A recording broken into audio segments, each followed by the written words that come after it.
सतानंद तब आय सुदिन्हा, सीता गमन राम पह किन्हा।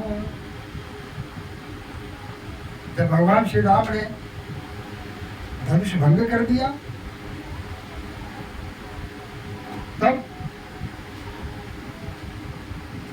शतानंद जी ने आज्ञा दी कि सीता जी आगे बढ़े और भगवान श्री राम के गले में वरमाला डाल दें। संग सखी सुंदर चतुर गावहि मंगल चार, गवरी बाल मराल गति सुषमा अंग अपार। धीरे धीरे हंस की चाल से हमारी माता आगे बढ़ रही है।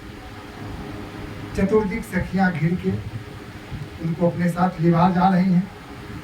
सखिय मध्य सिय सोहति कैसे, छवि गण मध्य महाछवि जैसे।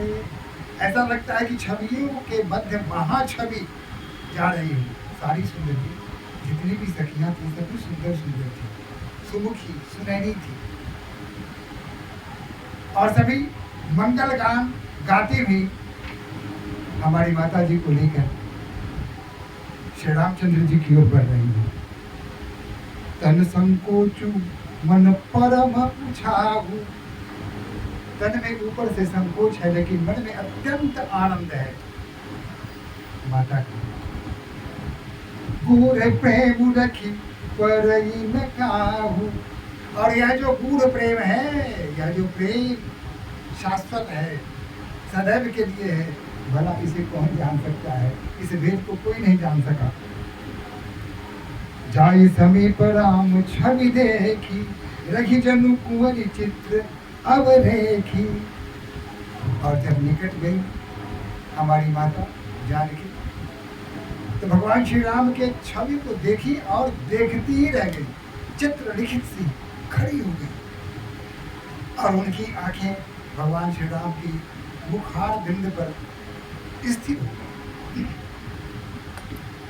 लेकिन सखियों ने कहा कि ये तो गड़बड़ा रहा है, पता न किस भाव में हमारी सखी खो गई है।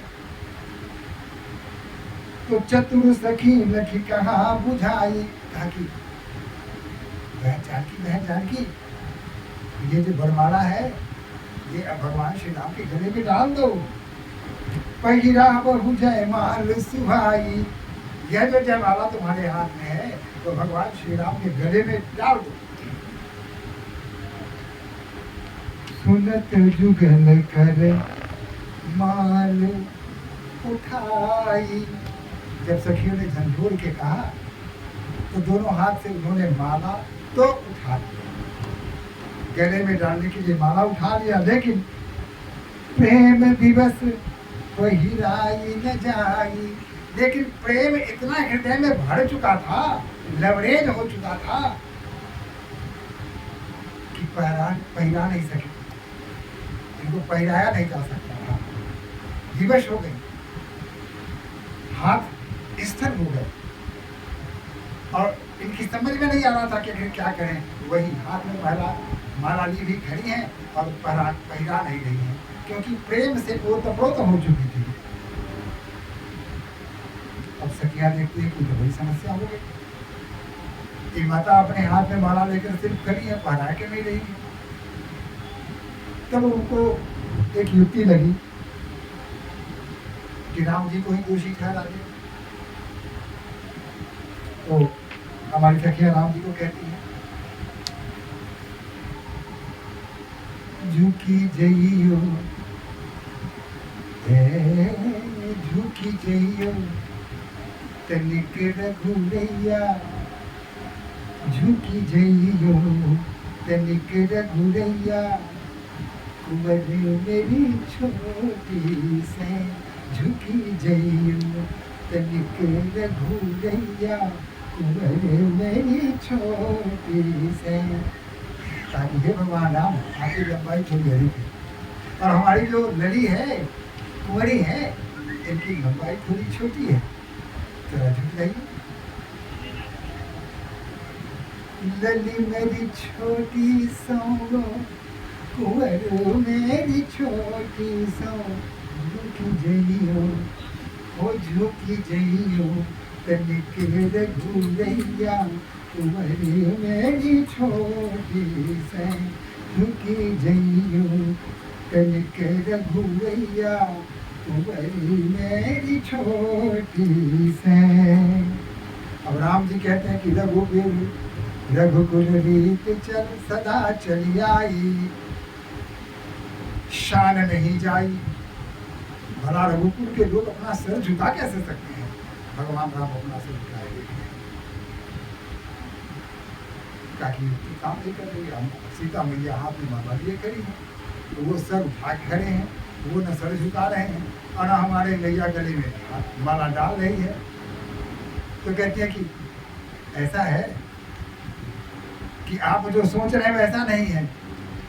कुंवरी हमारी फूल सरसों से, कुंवरी हमारी फूल सरसों से, कुंवरी हमारी फूल सरसों से। ए किशोर, हमारी जो कुंवरी है इनका रंग कैसा है? सरसों के फूल जैसा है। कभी देखा है सरसों का खेत? और जब फूल जाते हैं सरसों के पौधे तो कितने सुंदर लगते हैं। लगता है कि दिन में भी प्रकाश एक हो गया है, चारों तरफ फैल जाता है। उस सरसों के फूल की तरह हमारी कुंवरी है। कुंवरी हमारी फूल सरसों से, कुंवरी हमारी फूल सरसों से। और तुम तीसी फुलवैया हो, तुम तीसी फुलवैया, कुंवर मेरी छोटी से। तुम तीसी फुलवैया, कुंवर मेरी छोटी से। झुक जइयो वो झुक जइयो तनिक रघुरैया, कुंवर मेरी छोटी से। राम जी फिर भी अपना सर नहीं झुका रहे हैं और हमारी भैया दोनों हाथ में माला लेकर के खड़ी हैं, प्रतीक्षा कर रही है कि कब थोड़ा सा अवसर मिले। भगवान श्री राम के मुखड़े का जो सौंदर्य है उसमें खोई हुई है। प्रेम की अधिकता के कारण शिथिलता आ गई है शरीर में, कुछ करते नहीं बनता है। सखियों ने कहा कि ऐसा करते हैं, कुछ झूठ का सहारा लेते हैं। झूठ का सहारा लेने से काम पूरा हो जाएगा। सखिया कहती है कि चलो, एक स्वर से सखिया कहती है कि अच्छा, सीता ने गले में माला डाल दी, सीता ने गले में माला डाल दी और सब ताली बजाने लगती है। राम जी कहते हैं कि मुझे तो पता भी नहीं चला, मेरे गले में माला कब पड़ गया। वो परेशान हो जाते हैं। ऊपर तो सर उठा नहीं सकते, माला देखना है तो सर तो झुकाना पड़ेगा। और जिव ही उन्होंने माला देखने के लिए सर उठाया, सखियों ने सीता जी का हाथ पकड़ा, सर झुकाया माला देखने के लिए।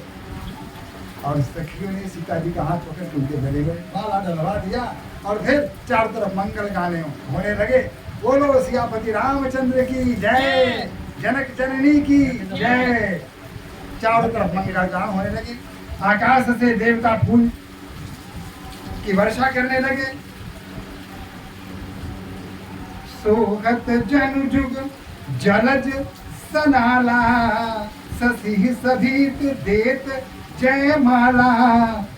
गावही छवि अब लोकी सहेली, सिए जय माल राम उर्मेली।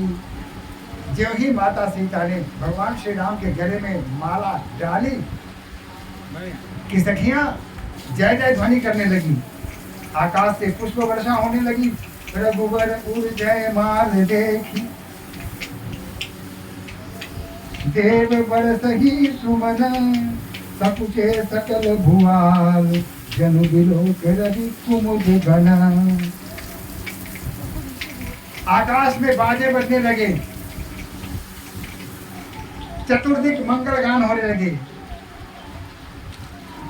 मंगल आजो जनकपुर मंगल मंगल है सखी मंगल आज जनकपुर घर घर मंगल है सखी मंगल आजो जनकपुर घर घर मंगल है मंगल मंगल सुनना रानी यारो जनक ऋषि आओरो जनक ऋषि हो ललना मंगल चहुदिसी भेद सकल दिसी मंगल हो ललना मंगल मंगल आजो सकल दिसी मंगल हो। सड़कों पर, गलियों में, महलों में, झोपड़ियों में बड़े बूढ़े छोटे नौजवान स्त्री पुरुष जो जहाँ थे सभी आनंद मनाने लगे। उन लोगों ने कल्पना की थी, उन लोगों ने प्रार्थना की थी कि हे भगवान किसी भी प्रकार से भगवान राम का सीता जी के साथ विवाह करा दो ताकि राम जी बार बार ससुराल तो आएंगे और ससुराल आएंगे तो उन्हें देखने का बार बार उन्हें अवसर प्रदान होगा। तो उनकी मनोकामना पूरी हो गई। छोटे छोटे बच्चों के साथ जो भगवान भ्रमण कर रहे थे नगर में उस समय उनके साथ छोटे छोटे बच्चे लग गए थे। बच्चों ने भी सोचा कि चलो हमारे मित्र रहेंगे, अब हमारे मित्र आते जाते रहेंगे, अब हमारे जनक नगरी से दूर नहीं रह सकते, कभी न कभी तो आएंगे ही और उनसे हमारी भेंट मुलाकात होती रहेगी। इसलिए बच्चे भी प्रसन्न थे और जो संत जन थे वो तो आनंद में थे, प्रेमानंद में मजबूत थे। वो भगवान का साक्षात दर्शन कर रहे थे और बार बार दर्शन होने का उन्हें सुअवसर प्रदान देव ने किया है। इसके लिए वो भगवान को बार बार धन्यवाद कह रहे थे और अपने आप को कृत्य समझ रहे थे। चारों तरफ आनंद था। राजा जनक की प्रसन्नता का तो कुछ ठिकाना ही नहीं। कहाँ सोच रहे थे कि सुकृत जाहि जो अनुपरि हरि कुंवरी कुंवार रहो क्या करूं। यह बात उनके मन में था, नैराश्य भाव उनके हृदय में घुस गया था।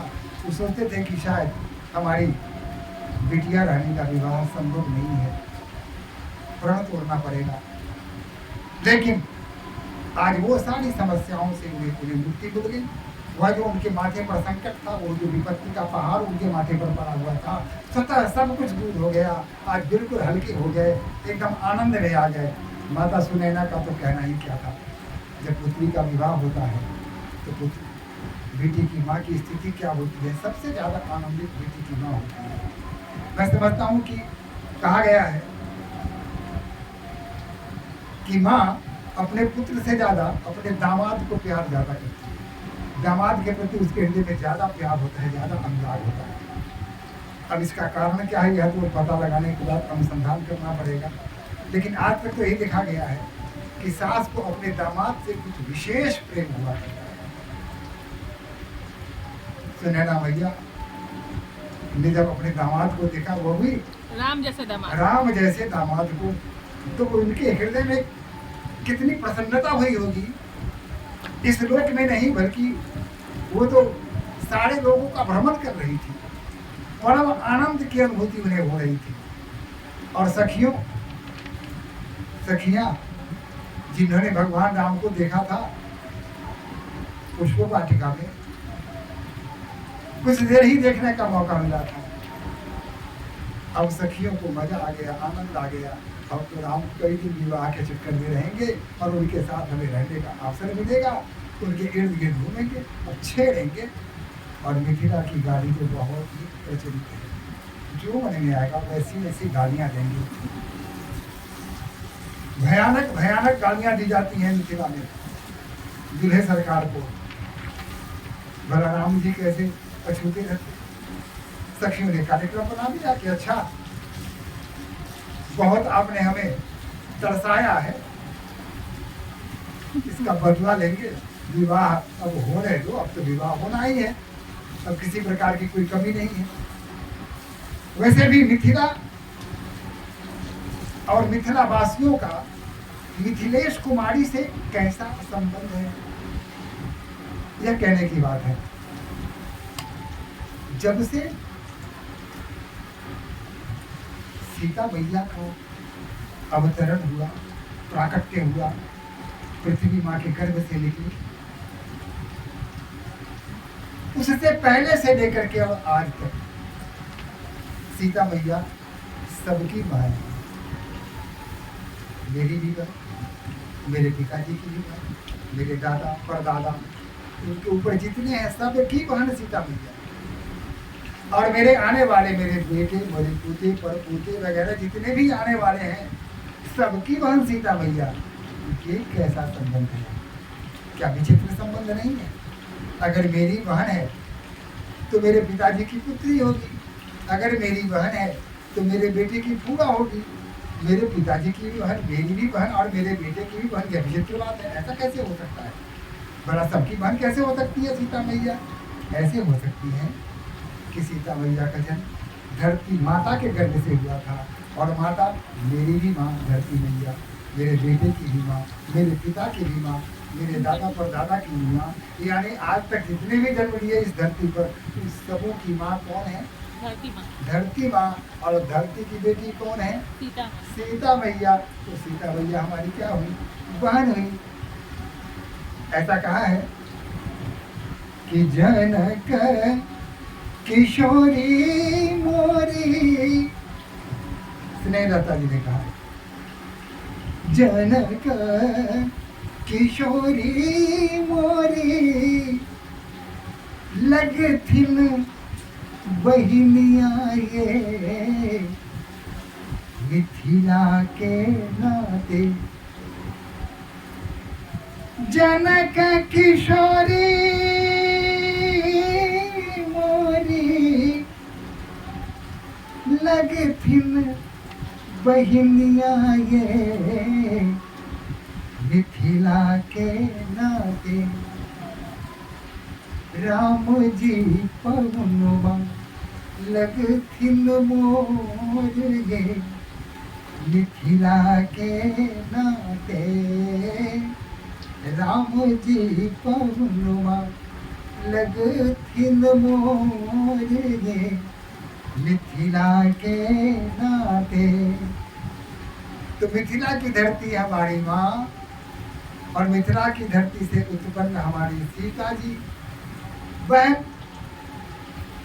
यही हमारा संबंध है सीता जी से। अतः भगवान राम जी को यहाँ के जो मन में आवे, जो गाली देना चाहे दे दीजिए। उनकी बहन को दे दीजिए गाली, उनकी माँ को गाली दे दीजिए, जिनको गाली देना हो दे दीजिए। आप जो चाहे बन जाइए।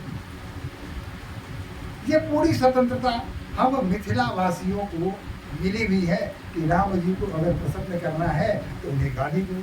अब ससुराल में कोई जाए और वहाँ कोई गाली न दे तो ससुराल किस काम का। जहाँ सालियाँ न हो, साले न हो, सरहजे न हो, सखियाँ न हो, और किसी ने ठिठुरली न की हो, दो मीठी गालियाँ न दी हो, भला वो ससुराल कैसा।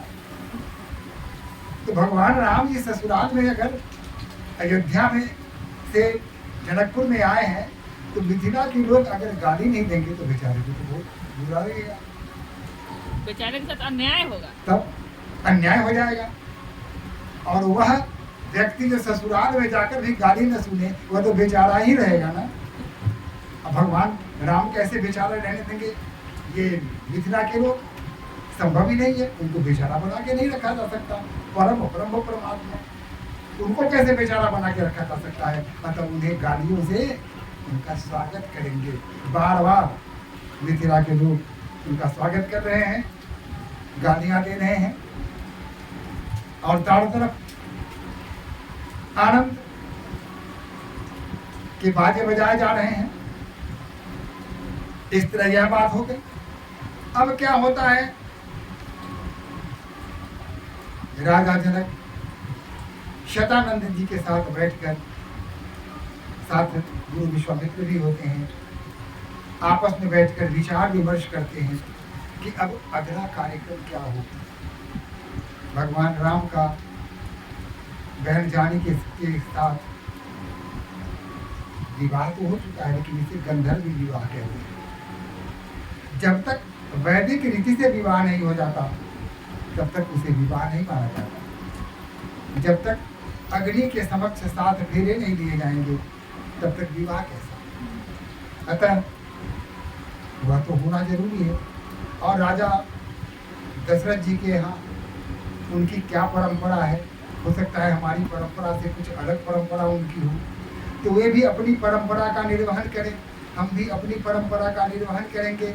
और फिर उन्हें सूचना दी जाए कि अब आप बारात लेकर आइए और अपने पुत्र का विवाह करके पुत्र को जी को साथ ले जाइए। तो यह हुआ कि दूत को भेजा जाए। अब दूत चले सूचना देने के लिए, बड़ा सा चिट्ठी पत्री लेकर के, निमंत्रण के साथ हल्दी और जनेऊ वगैरह सब लगा करके, चांदी और सोने के सिक्के डाल के, और जो भी होता है वो सब एक डलिया में, थाल में, हाँ एक डाल में, थाल में, थाल हाँ में। एक थाल में सजा करके, और ये सब लेकर के यहाँ से दूत चले। एक हजाम जी भी थे और एक पंडित जी भी थे और एक दूत थे, तीनों यहाँ से चले। दूत जब अयोध्या में प्रवेश किया तो अयोध्या की शोभा देख करके दूत हतप्रभ रह गया। अभूतपूर्व शोभा थी, भगवान राम की नकल और शोभा में किसी प्रकार की कमी हो ही नहीं सकती।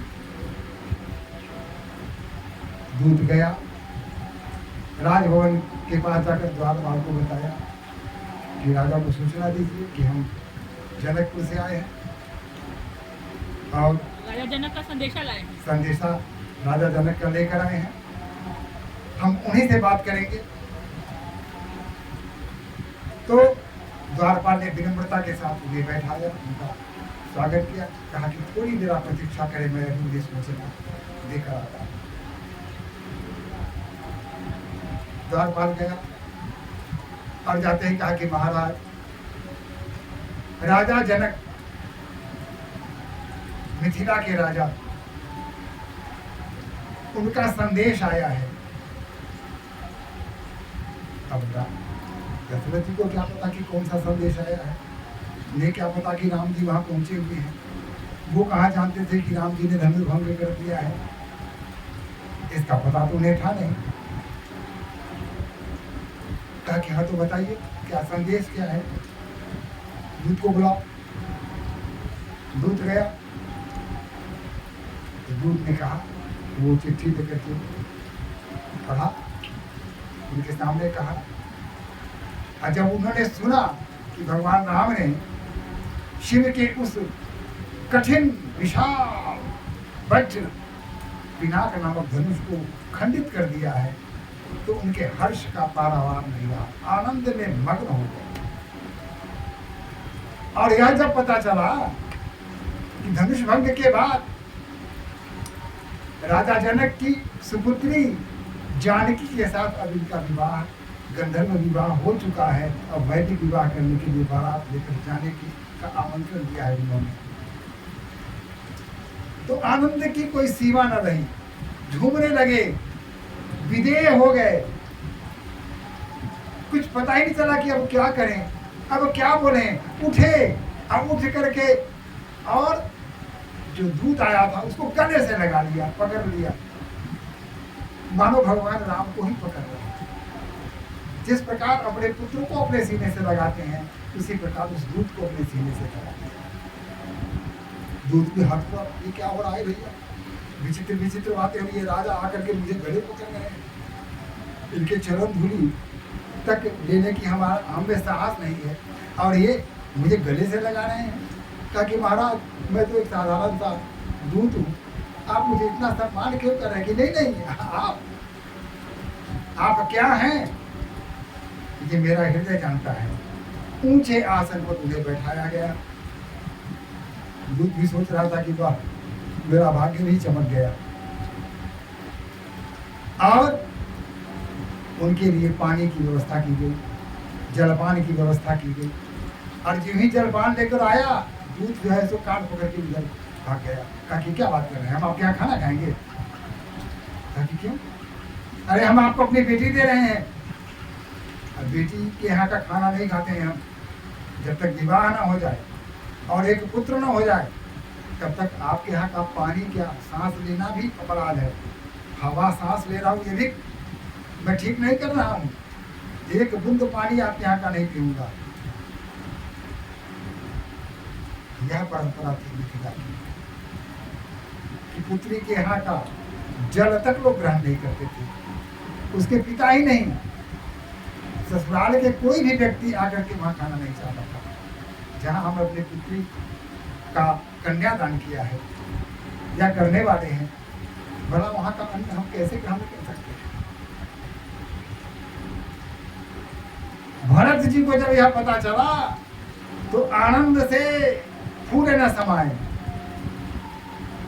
भरत सकल साघनी बुलाए, आय सुपाई मुदित उठी धाये।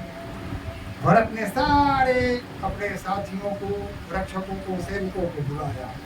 आय सुपाई मुदित उठी धाये, आज्ञा पाते ही आनंद से दौड़ पड़े।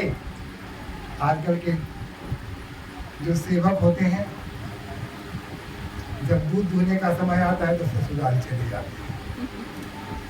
बार बार स्वामी पानी के लिए कह रहा हो तो किसी काम में व्यस्त होता है, सुनता ही नहीं है। एक वह भी आय सुपाई मुदित उठी धाये। और तब भरत जी ने कहा कि देखो, पता है भैया की शादी है, उनका विवाह होने वाला है। मिथिला में राजा जनक की सुपुत्री कुमारी जानकी के साथ उनका विवाह, गंधर्व में विवाह हो चुका है। अतः बारात की तैयारी, सजाओ बारात की। क्या क्या? रचि रुचि जीन तुरत तिल साजे, वरण वरण बरबाती बिराजे। विविध प्रकार के घोड़े, अरबी फारसी क्या क्या होता है, सारे घोड़े विविध रंग के। काले हैं तो सिर्फ काले घोड़े हैं, सफेद हैं तो सिर्फ सफेद घोड़े हैं, लाल हैं तो सिर्फ लाल ही घोड़े हैं। जीन तुरत दिन साजे, सबके जीन सदाए। रचि रुचि जीन तुरत दिन साजे, वरण वरण बरबाजी बिराजे। नाना जाति न जाहि बखाने। कितने प्रकार के तुरग थे, कितने प्रकार के घोड़े थे, वर्णन करना कठिन है। न जाहि बखाने, निगली पवन जीवी चढ़त उड़ाने। हवा को भी धोखा देने वाले, हवा को भी पराजित करने वाले, ऐसी ऐसी चाल थी घोड़ों की। घोड़े भी कैसे? जो जल चलहि थलहि कीनाई।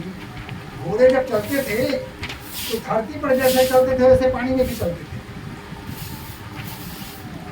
जो जल चलहि थलहि कीनाई, जो जल चलहि थलहि कीनाई। तापन बूढ़ बेग अधिकारी।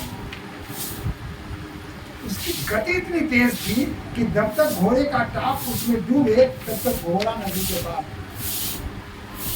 टाप को डूबने का, नदी में डूबने का अवसर ही नहीं मिलता था। ऐसे ऐसे घोड़े थे। इस प्रकार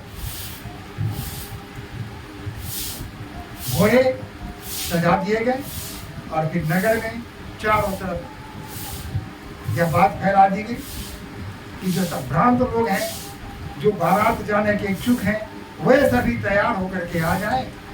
नए नए जो नवयुवक थे वो भी बन संभल के चल पड़े बाराती की तैयारी के लिए, मेकअप कराने गए, बाल संवारे, ढंग के कपड़े पहने, माथे पर साफा बांधा और फिर बाराती की तैयारी में सब जुट गए और सभी भगवान श्री राम के गुणगान करने लगे। श्री राम जय राम जय जय राम, श्री राम जय राम जय जय राम, श्री राम जय राम जय जय राम, श्री राम जय राम जय जय राम, श्री राम जय राम जय जय राम, श्री राम जय राम जय जय राम।